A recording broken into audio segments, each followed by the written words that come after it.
మామూలుగా గృహిణి అంటారు కదా సార్, గృహిణి అనే విషయానికి వస్తే మీరు హౌస్ వైఫా అంటారు. ఎంత సులకనగా అంటారు సార్.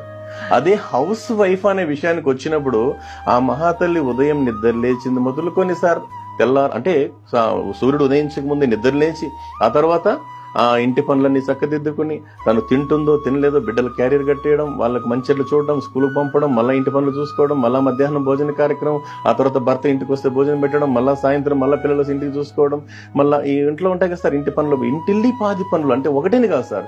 ఇల్లు శుభ్రపరచడం కావచ్చు, పాత్రగానులు అంటే సామాన్లు కడుక్కోవడం కావచ్చు, లేదా చాలా పని ఉంటుంది. ఇవన్నీ చేసిన తర్వాత అదే అన్నారు కదా సార్, మా గురువు నారాయణ స్వామి గారు చెప్తుంటారు మాటల సందర్భంలో, ఒక గృహిణికి జీతం ఎంత ఇవ్వాలంటే ఆ దేశ రాష్ట్రపతి కన్నా ఇచ్చే జీతానికన్నా ఎక్కువ ఇవ్వాలండి అన్నారు సార్. అది గృహిణి యొక్క గొప్పతనం సార్. సార్ మీరు చెప్పిన దాంట్లో ఇంకొక విషయం ఏంటంటే, కొంతమంది ఇంత ఇంటి పని చేసి కూడా ఆఫీస్కి